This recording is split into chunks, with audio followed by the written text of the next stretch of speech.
I found home videos of my family that shouldn't exist. My brother died when I was 7 years old. He was 13. He drowned in the lake down the street from our house. My parents never touched his room. They tried once, but they couldn't do it. Too raw.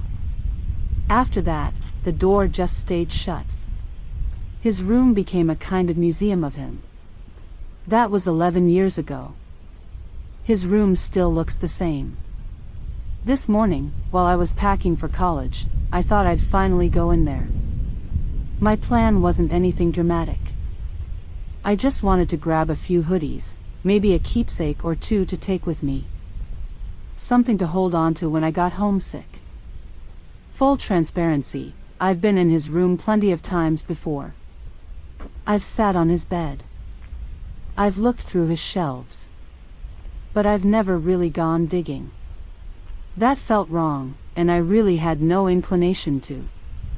I just missed my brother. That wasn't my intention today either. It wasn't my intention to find a stack of DVDs shoved into the bottom drawer of his dresser. There were 3 of them. Just labeled 1, 2, and 3.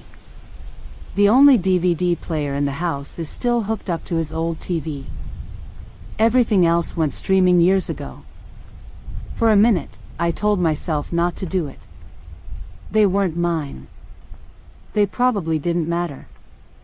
I picked up some of the items I had collected, put the DVDs back in his drawer, and returned to my room. Tonight they started calling to me. I know how that sounds. I know you're thinking it was just my curiosity eating at me. But it wasn't like that. It felt physical. A pull in my chest. So I crept back across the hall.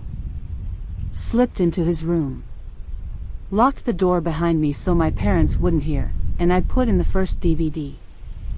It was a home video. I didn't even know we had any. I don't remember my parents ever owning a camera. The video starts with static, then clears just enough to show something. The picture is muddy, warped. It could be the living room, but the furniture looks wrong. Everything is too big or too small, shifting every time the frame jitters. Sometimes it almost looks like a bedroom. Sometimes, like a hallway. No faces. No clear shapes. Just flickering shadows that don't match what the voices are saying. Because there are voices. Familiar ones. Laughter, clinking dishes, and my mom calling my brother's name. It sounds like family in the background, just out of sight. I hear my brother's laughter, and the sound swallows me whole. It rings through my head, bouncing off the bones that make up my skull. Then, beneath it is another voice. Low, deliberate, close enough that you couldn't miss it. You haven't noticed yet. Then the video cut off. Just like that. I scrambled to replay it, not even thinking about the other 2 discs still stacked under the TV. I just wanted to hear him laugh again. That laugh. I tried not to think about the end, though the fear of it was crawling slowly up my spine as I hit play. Because the way it spoke, it sounded like it wasn't part of the recording at all. Like it was speaking to the camera. To me. I pressed play again, this time pausing every few seconds, desperate to make sense of what I was seeing. But nothing held still. Everything on the film looked almost familiar, like a room you swear you've been in but can't place. The walls are a little too narrow, and the colors are washed out enough to make it something you've never seen before. It made me feel like my brain was short-circuiting. Then I froze the frame just before the moment he laughed. And there it was. A caption, faint and yellow, burned into the corner of the screen. July 30th, 2015. 7 months after my brother drowned. My first thought was that it was a glitch. It had to be.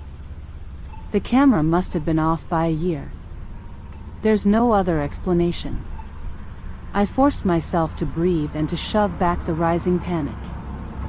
Then I pressed play again. His laugh filled the room, and for a second, my fear washed away. It was just him again. He was alive, warm, present. A bittersweet rush of comfort and grief. But then the voice returned. Closer this time. Wet against the microphone, broken and cutting in and out like static. You noticed.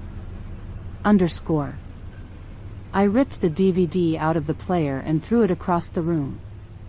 I don't even know why I did it. Adrenaline, I guess. My hands were shaking so hard I couldn't control myself. I'm trying to think of logical explanations. I want to believe there's one. But every reason I come up with feels paper thin. I just bolted back to my room and dove under the covers. Like that would help. I don't want to watch the other videos. I don't.